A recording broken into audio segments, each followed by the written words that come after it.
On Friday morning, we had reports of a fire incident at a gas booster station here in Tema.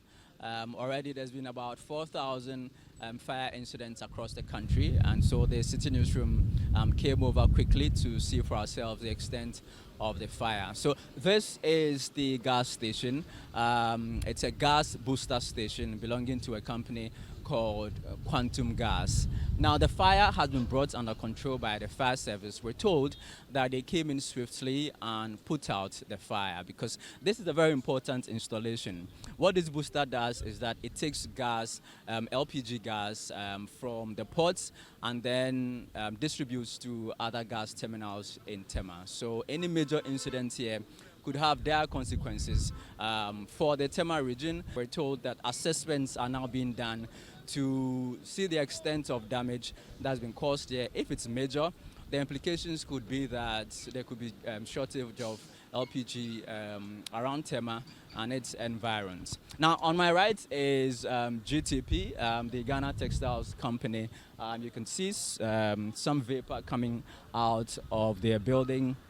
We asked if citing a gas station like this here right by a company like GTP is appropriate. We're told the distance is enough, is more than 100 meters, and that is the standard. The Tema Oil Refinery is down on the other side.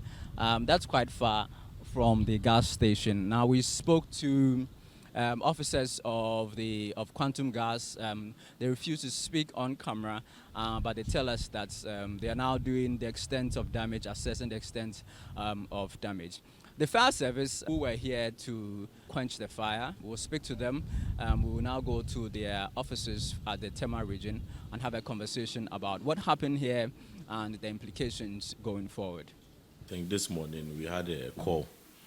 Actually, our station at the industrial area, someone reported that the person was physically there to report the incident around, let's say, behind the GTP wall or close to the GTP bridge, as we call it. So a fire engine was dispatched from regional headquarters substation at exactly 7:53.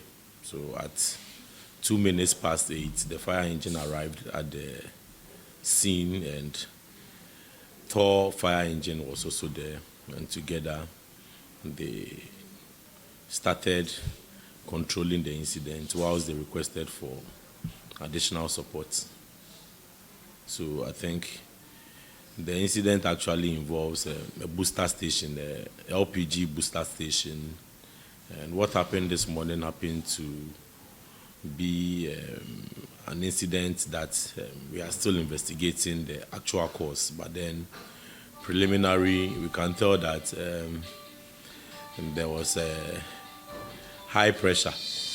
The booster station has a safety valve, so this safety valve or this safety outlet works in such a way that when the pressure in the pipeline is beyond the required pressure, the excess gas is fled through that particular outlet. So I think this morning excess gas was the safety valve engaged, but then I think the gas that went through the valve was unnecessarily high. I think a high quantity of gas went through it at a certain pressure, and it picked up a heat source which resulted in the fire outbreak. But then I think due to our timely intervention and the resilience of the first responders, we were able to bring the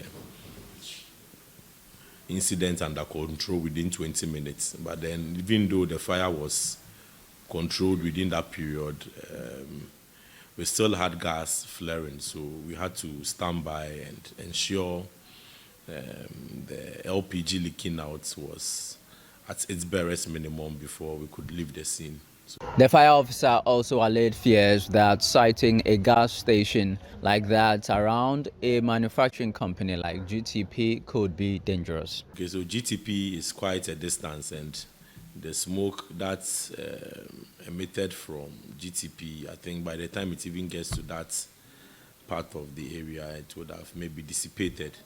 But one action we also took was to inform all the establishments around to turn off any heat source that they are using. So any of the production companies, manufacturing companies, even there were some warehouses, we deployed a team to all these premises to alert them that there's a gas leakage here and there's a need for them to turn off any heat source that they have.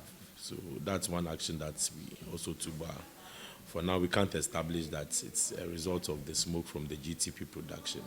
Don't think that was it. The fire service also debunked rumors that officers went to the fire scene unprepared. The reinforcement brought water actually, but it's never the case that a fire engine will get to a scene without water. So what happens is when we get to fire scenes, there's an assessment. So we do a scene assessment and looking at the nature of the incident or the magnitude of the incident, we request for reinforcement. So it wasn't the case that the initial appliance didn't have water in it, but then it needed support because we assumed it will be an incident that will drag for a while. And as we can all see, it actually dragged for a while. Even some of the appliances there had to go and replenish and come back to the fire scene. Though we used 5 fire engines, even not their resources, initial resources were not even enough. So even some of them had to exhaust their water and go back and replenish and come back. So it wasn't the case that the initial appliance that got there had no water in it.